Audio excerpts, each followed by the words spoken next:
Hey, what's happening, everyone? Pragmatic Addict here. I haven't been this hyped to talk about a movie in a while. So I've been highly looking forward to this movie. Just being completely frank, one of the most epic cinematic trailers I've seen for a horror film in some time, up there with 28 Years Later. So this is coming from a very respectable director in his first descent into the horror genre, as well as frequent collaborator actor Michael B. Jordan in his first descent into the genre as well. So the premise for this film reads, trying to leave their troubled lives behind, twin brothers, both played by Michael B. Jordan, return to their hometown to start again, only to discover that an even greater evil is waiting to welcome them back. Now, I'm sure a lot of you noticed, this premise is pretty vague, or at least I felt so. I didn't know what this evil in this town was, the story behind it. I didn't know what these monsters were, if they were vampires, werewolves, demons, which with further marketing for this film, especially this past week, first reviews, I feel like everyone kind of knows at this point. Yeah, it's vampires. The movie's marketing isn't trying to hide that, neither are the critics, neither am I. But I still didn't know the story behind that. Nor did I know the story behind these brothers, the trouble they were leaving behind. From a filmmaking standpoint, there was plenty to anticipate as a first descent into the horror genre from this respectable director as well as frequent actor-collaborator, and as a film alone, a story, plenty of questions there to have me anticipating as well. Again, I was very excited to see Sinners.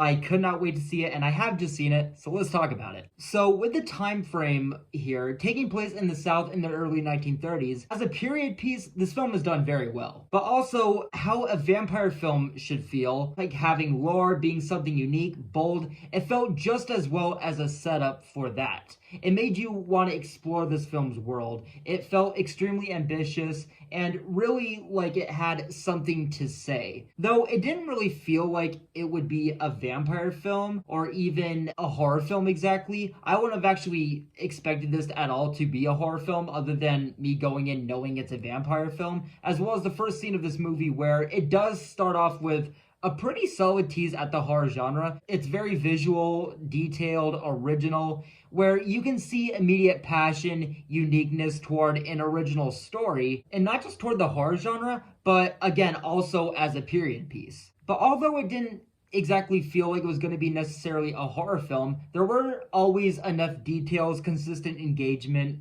where the film also almost just feels like a piece of history where you feel you should give your full eyes, ears, attention, but again, with knowing it's going to be a vampire film, made the film that much more fucking interesting and exciting to watch. Where you just can't help but theorize and wonder what fully the film is going to be and why. And I gotta say, as an original big budget period piece with this runtime, the amount of and variety of characters and the time the film took to show off this world. One thing I was concerned about before going into the film, that being the trailer potentially spoiling some important moments, specifically with like the horror genre and some of the characters, it dawned on me, we've seen so much so far that I already feel like I'm being spoiled cinematically, and I already want to know everything. And we haven't even seen, I don't think, any of the characters that were shown off in that trailer during those big moments yet, or really any actual horror. I had no idea what was going to happen with the characters, story, horror, regardless of how much the trailers seemed to show off and how many times I had seen those. I will say though, especially once you get to the middle portion of the film, you do kind of feel like everything up to this point has just been set up, just world building, where you do feel like you deserve now some real explanation and actually want things to just get going more. Where honestly, overall, I couldn't help but feel a bit disappointed when getting to the point where it's opening night at this juke joint, nightfall has come, where it really feels like the movie's gonna start to get going more, where I did wish I felt more hype by this point.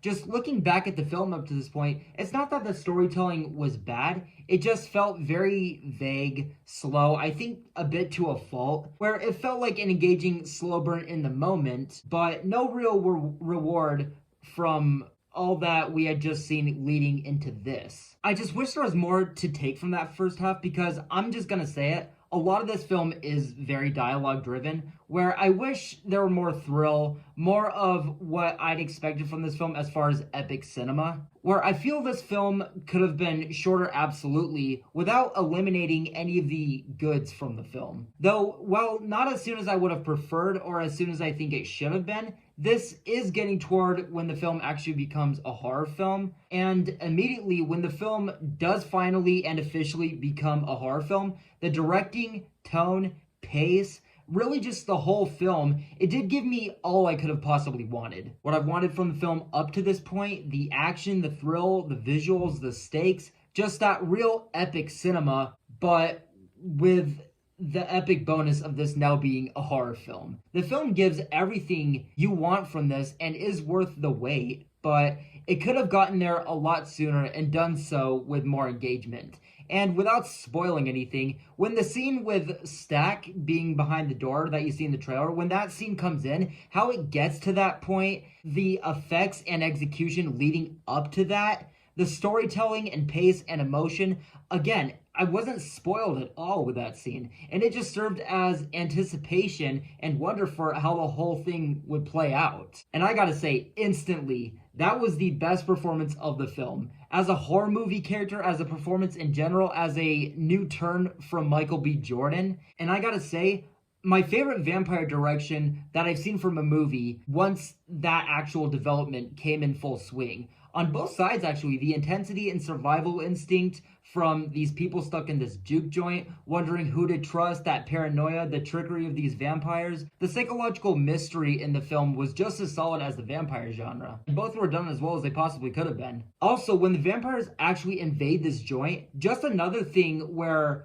all the things that people are going to be most excited for, I think, in this film, completely worth the wait. It was intense, violent, hard to watch, just as far as vampire carnage against people you're really rooting for goes. Where it was maybe the most intense vampire movie I've ever seen. I will say though, as far as surviving until sunrise, which is these characters' goal to beat this, that did just feel pretty abrupt to me, where it made me look back and feel once the real epic vampire carnage truly came in, it was over as soon as it started. Though I was very impressed with how the film wrapped up in the finale. Not the best part of the movie, but just as a climax, it did multiple times have me not being able to hold back clapping. The first half is a bit to get through, but once you make it through the second, best damn vampire movie ever made. I'm absolutely going to give Sinners a positive review. So guys, that does it for my thoughts on Sinners. I absolutely cannot wait for you guys to see this movie. I cannot wait to hear your guys' thoughts on it in the comments below. But with all that being said, guys, I'm going to wrap it up here, and I will see you guys in the next one very soon. Take care and have a safe night.